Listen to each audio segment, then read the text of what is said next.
ప్రైజ్లో దేవుని నామమునకు మహిమ కలుగును గాక. మహాగణుడైన యేసయ్య నామం పేరిట మీ అందరికీ ప్రత్యేకమైన వందనాలు తెలియజేస్తూ ఉన్నాను. ఈ ఉదయకాల సమయాన వాక్యములకు వెళ్దాం. ప్రార్థన. కృప కలిగిన దేవానికి స్తోత్రాలు.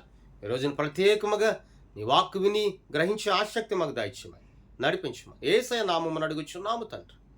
ఆమె దేవుని వాక్యంలోనికి మనం వెళ్దాం. మత్తయి సువార్త 24వ అధ్యాయం 12వ వచనాన్ని చదువుకుందాం. అక్రమం విస్తరించుట చేత అనేకుల ప్రేమ చల్లారిపోవు. ఈ మాట మత్తయి సువార్తలో 24వ అధ్యాయంలో వ్రాయబడి ఉంది. అంటే శిష్యులు యేసుక్రీస్తు ప్రభుల వారి యొద్దకు వచ్చి నీ రాకడకును యుగ సమాప్తికి నీ సూచనలేమిటి అని అడిగినప్పుడు ఆయన చెబుతున్న మాటల్లో ఒక మాట ఉన్నది. అక్రమం విస్తరించడం వలన అనేకుల ప్రేమ చల్లారిపోతుంది. అంటే దేవుని వాక్యమును వినినవారు, దేవుని మాటలను వినినవారు, దేవుని కార్యములను కనులారా చూచినవారు, దేవుని కార్యములు నాలో జరిగింపబడ్డాయి అని సాక్ష్యం ఇచ్చిన వారు అనేకుల జీవితాల్లో అక్రమము విస్తరించడం వలన ఆ మొదటి ప్రేమ చల్లారిపోయిందట, చచ్చిపోయిందట. ఇప్పుడు ఈ దేవుని బిడ్డ ప్రతి ఒక్కడు కూడా అతిక్రమాన్ని దేవోక్తి వలె ప్రేమిస్తూ ఉన్నాడండి. అది దైవం, అది మంచిది, అది శ్రేష్టమైనది అని ఆ మాట ఆ మార్గంలోనే మనుషులు నడుస్తూ ఉన్నాడు.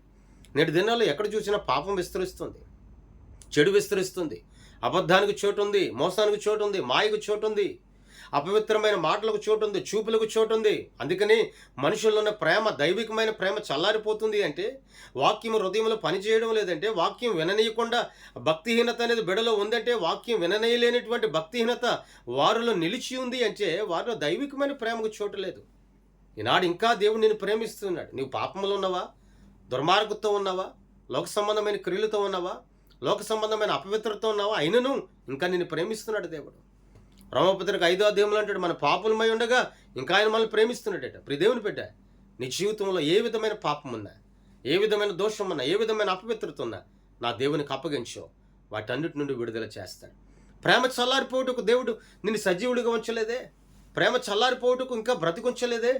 ఇంకా నీ జీవితంలో ఆధ్యాత్మికమైన ప్రేమ ద్వారా అనేకులను దేవుని యొద్దకు నడిపించడానికి, అనేకుల మనసులో దేవుని యొక్క త్రిప్పబడడానికి, అనేకుల చూపులు దేవుని వైపు త్రిప్పబడడానికి, ఉపయోగపడడానికి దైవికమైన ప్రేమను ఇంకా నీలో ఆయన పెంచుతూ ఉన్నాడు. అనేక మార్లు ఆయన ప్రేమేంటో రుచి చూచి ఉన్నావు. ఆయన ప్రేమేంటో రుచి చూచి ఉన్నావు. ఎలాగా? పడిపోయి ఉన్నప్పుడు, దిగజారిపోయినప్పుడు, సమస్యల చేత ఉన్నప్పుడు, అప్పుల చేత ఉన్నప్పుడు, ఏ మనుషుడు కన్నవారు కానీ, కుటుంబంలో ఉన్నవారు కానీ, రక్త సంబంధులు కానీ, తల్లిదండ్రులు కానీ ఎవరు నీ యొద్దకు రాకపోయినను ప్రేమ కలిగిన దేవుడు నీపైన ప్రేమించి అందరూ సేదరించకుండా తృణీకరించిన ఆయన మాత్రం నేను తృణీకరించకుండా సేదరించకుండా ఆయన హక్కును చేర్చుకుని నేను ప్రేమించి ఉన్నాడు. ఆ ప్రేమకు గుర్తు ఏమిటి అంటే, మరణమగువంత వరకు వంచులో ఒక రక్త బొట్టు కూడా లేకుండా నీ కొరకు నా కొరకు ఆయన రక్తమును చిందించాడు, మరణించాడు, సిలువ వేయబడ్డాడు. ఆ ప్రేమ కలిగిన దేవుడు కనుక మనం చచ్చిన స్థితిలో ఇంకా ఉండిపోకుండా బ్రతికింపబడ్డానికి 3వ దినమందు మృత్యుంజయుడిగా లేచాడు. మరి మృత్యుంజయుడిగా లేచినటువంటి యేసుక్రీస్తు ప్రభులు వారి ప్రేమ నీలో చల్లారిపోవడం కాదో, నీలో ఇంకా అది రగిలింపబడుతూ ఉండాలి. మండుచు ఉన్నటువంటి అగ్నికులం ఏ రీతిగా అది మండుచుందో, రగులుతుందో, అలాగనే దేవుని ప్రేమ నీలో రగిలింపబడాలి. నీలో దేవుని ప్రేమ రగిలింపబడాలి అంటే వాక్యం నీలో ఉండాలి, దేవుని మాటలు నీలో ఉండాలి, దేవుని వాక్యం ద్వారా నీవు నడిపించబడాలి. అప్పుడే దేవుని కార్యాలు నీలో జరిగింపబడతాయి. ఆ ప్రేమ నీలో నిత్యము కూడా రగిలింపబడునుగాక, మండింపబడునుగాక. ప్రార్థన. కృప కలిగిన దేవానికి స్తోత్రాలు, సర్వంతర్యామి సకల సృష్టికర్త నీకు స్తోత్రాలు.